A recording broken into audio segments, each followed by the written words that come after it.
ഭാഗത്തിന് തയ്യാറാണ്, സമയവും സ്ഥലവും അറിയിക്കാനാണ് പറഞ്ഞിരിക്കുന്നത്. ഞാൻ വളരെ സന്തോഷം മുഖ്യമന്ത്രി ആ വെല്ലുവിളി സ്വീകരിച്ചത്. മുഖ്യമന്ത്രിക്ക് തയ്യാറാണെങ്കിൽ നാളെ തന്നെ ഞാൻ തയ്യാറാണ്.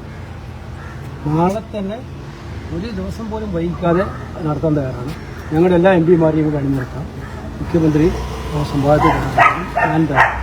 അതല്ല മുഖ്യമന്ത്രിക്ക് നാളെ സൗകര്യം ഇല്ലെങ്കിൽ മുഖ്യമന്ത്രിക്ക് ഏത് ദിവസമാണോ സൗകര്യം, മറ്റന്നാൾ അടുത്ത ദിവസങ്ങൾ ഏത് ദിവസങ്ങളാണ് ആ ദിവസം അറിയിച്ചാൽ ആ ദിവസത്തേക്ക് ഞാൻ സൗകര്യമാണ്. പക്ഷേ മുഖ്യമന്ത്രി കേരളത്തിലെ ജനങ്ങളെ തിരിതിരിപ്പിക്കുന്ന പ്രസ്താവനയാണ്. അതിന് കൃത്യമായ കാര്യങ്ങൾ ഞങ്ങളുടെ കയ്യിലുണ്ട്.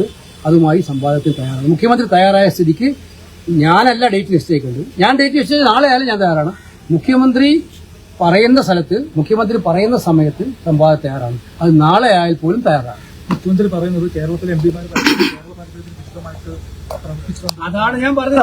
അത് നിങ്ങൾ എന്നോട് ചോദിച്ചു. ആ ചോദിച്ചപ്പോൾ അതിനുള്ള മറുപടി ആയിട്ടാണ് ഞാൻ പറഞ്ഞത്. കേരളത്തിലെ എംപിമാരും മുഴുവൻ കേരളത്തിലെ താല്പര്യങ്ങൾ സംരക്ഷിച്ചില്ല. കേരളത്തിലെ എംപിമാരുടെ മുഴുവൻ പാർലമെന്റ് പ്രസംഗങ്ങളെല്ലാം വെബ്സൈറ്റിലുണ്ട്, പാർലമെന്റ് വെബ്സൈറ്റിലുണ്ട്. ആർക്കും പരിശോധിക്കാവുന്നതാണ്. കേരളത്തിലെ താല്പര്യങ്ങൾ സംരക്ഷിക്കാനാണ് ഞങ്ങളുടെ പോരാട്ടം മുഴുവൻ ഉണ്ടായത്. UDF എംപിമാരുടെ പോരാട്ടം മുഴുവൻ അതിനു വേണ്ടിയിട്ടായിരുന്നു. സംസ്ഥാന താല്പര്യങ്ങൾ സംരക്ഷിക്കാൻ അതോടൊപ്പം കോൺഗ്രസിന്റെ നിലപാടുകൾ. അതുകൊണ്ടാണ് ഞാൻ പറഞ്ഞത് വളരെ സന്തോഷപൂർവ്വം മുഖ്യമന്ത്രിയുടെ ആ സ്വീകരിച്ചതിന് ഞാൻ സ്വാഗതം ചെയ്യാണ്. മുഖ്യമന്ത്രി നാളെ തയ്യാറാണെങ്കിൽ നാളെ ഞാനും തയ്യാറാണ്. അതല്ല മുഖ്യമന്ത്രി ഏത് അടുത്ത ദിവസമാണോ തീരുമാനിക്കുന്നത്, എന്നാണോ അദ്ദേഹത്തിന് കൺവീനിയൻസ്, അന്ന് ഈ സംവാദത്തിന് ഞാൻ റെഡി. ഒരു സ്പെഷ്യൽ ഇഷ്യൂ എടുത്തുകൊണ്ടാണ് പറയുന്നത്. അതായത് കേരളത്തിലെ റേഷൻ വിതരണവുമായിട്ട് ബന്ധപ്പെട്ട കാര്യങ്ങൾ എല്ലാ കാര്യത്തിലും മുഖ്യമന്ത്രി പറഞ്ഞ അങ്ങനെയല്ല. മുഖ്യമന്ത്രി കേരളത്തിലെ താല്പര്യങ്ങൾ സംരക്ഷിക്കാൻ കേരളത്തിൽ ഒരുപാട് മത്സ്യത്തൊഴിലാളികളുടെ പ്രശ്നമുണ്ടായി. കേരള ഗവൺമെന്റ് പോലും താല്പര്യമെടുക്കാത്ത പല വിഷയങ്ങളും എംപിമാർ താല്പര്യപ്പെടുന്നു.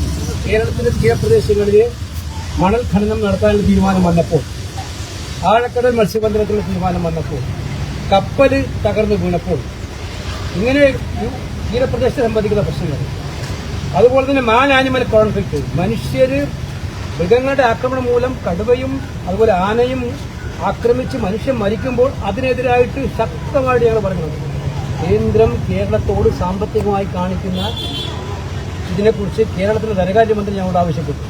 അതനുസരിച്ച് ഞങ്ങൾ എല്ലാ എംപിമാരും ഒപ്പിടുകയും ആ എംപിമാർ പാർലമെന്റ് ആവശ്യപ്പെടുകയും ചെയ്തു. എനിക്ക് മുഖ്യമന്ത്രി എന്തിനു വേണ്ടിയിട്ടാണ് ഇത് പറഞ്ഞതെന്ന്, മറ്റ് ഡീലുകൾക്ക് പോകാറില്ല, സ്വകാര്യമായിട്ട് മന്ത്രിമാരുടെ അടുത്ത് സ്വകാര്യമായിട്ടൊന്നും പോകാറില്ല.